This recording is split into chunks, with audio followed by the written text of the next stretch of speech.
apprenez à prier sans fermer les yeux, en verbalisant votre monologue à Dieu. Priez sans fermer les yeux. C'est quoi ce pasteur qui apprend les gens à prier sans fermer les yeux? Je vais juste te dire ceci. Ne vous plongez pas dans une telle religion où vous pensez que prière rime avec fermer les yeux. Ne pensez pas que chaque fois, pour que Dieu vous écoute, vos yeux doivent être fermés. Non. Si vous voulez apprendre à prier, la meilleure façon de faire au début de votre foi, pour prendre un bon élan, faites de votre dialogue là. Devenez conscient que ce que vous vous dites, Dieu entend.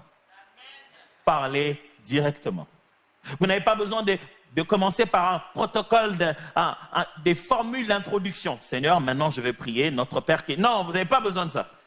Parce que même quand vous vous plaignez, que vous souffrez dans votre cœur, Dieu entend. Apprenez pendant que vous avez encore les yeux ouverts à parler avec Dieu. À lui dire ce que vous ressentez. J'ai vu des gens pleurer et après s'essuyer les larmes et alors prier. Hey, vos pleurs font partie de votre prière si vous les présentez à Dieu. La prière n'est pas une affaire intellectuelle, elle est remplie d'émotions. Dieu veut entendre nos émotions aussi.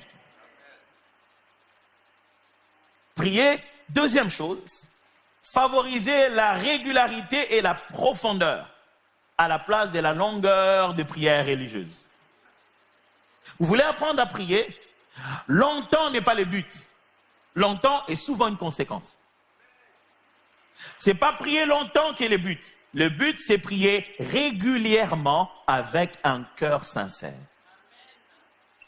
Ça signifie ceci. Quand vous mettez à prier, l'idée, c'est pas de finir à prier après 1 heure. Non, c'est pas le problème. Le but, c'est quand vous mettez à prier, vous devez après prier encore, et après prier encore. Et après, prier encore. Avoir une vie où on prie, on prie, on prie. Même si c'est 15 minutes, 10 fois, ça va. Mais à chaque fois que vous avez vos 5, 15, 10 minutes, vous devez avoir votre cœur sincèrement dedans. Parce qu'il y a bien des heures que nous passons dans la prière, nous disons tout, sauf prier. Vous savez, moi on est en train de prier là, pendant la louange aujourd'hui, alléluia. Oh, nous te glorifions Seigneur, toi, je te loue, toi qui es le feu, qui dévore le feu, justement. Est-ce que j'avais éteint le four? Oh Seigneur, en ce temps, je te glorifie, oh Dieu, le four. Et si ça brûle, est-ce que l'alarme là? J'avais dit à mon mari, répare l'alarme. Mais ça, c'est dans la prière, tu vois, c'est l'autre côté de la prière dans la tête. Et on a passé 1 heure à dire des choses qu'on ne pense pas. Et la tête est en train de divaguer comme ça. Un jour, on a posé une question à un homme de Dieu puissant. Ce n'est pas qui a fait des miracles incroyables. Juste pas loin d'ici en Angleterre. Il était plombier de métier. Il s'appelait Smith Wigglesworth. On lui pose une question lors de l'interview. On dit, tu fais beaucoup de miracles. Combien de temps tu passes dans la prière? Il dit, 15 minutes. La dame est scandalisée. Elle dit, 15 minutes? Toi, le grand Smith Wigglesworth? Il dit, non, je ne fais pas 15 minutes sans prier. Je vous en supplie, en cours de route, priez. Quand vous êtes au volant, priez. Même dans l'ascenseur, priez. Il n'y a pas un moment où vous ne pouvez pas prier. Priez alors. Faites de la prière votre vie de respiration. Je parle de prier, je ne parle pas de crier. C'est pour ça qu'on n'arrive pas à prier, parce qu'on veut fermer les yeux. Imagine-toi que tu conduises. Bon, la suite, on saura qui font des accidents, ce sera les chrétiens qui font tous les accidents. La troisième des choses qui vous aide dans la prière, c'est écouter les louanges. Écoutez la musique de louange et d'adoration. Pourquoi? La musique de louange vous donne les émotions et le vocabulaire. Ça met les mots dans votre bouche et ça prépare votre âme à adorer Dieu.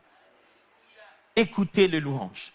Vous verrez qu'il y a une différence. À vivre toute votre vie en train d'écouter une musique qui dit « On va bagarrer, je vais le taper. On va bagarrer, je vais le taper. »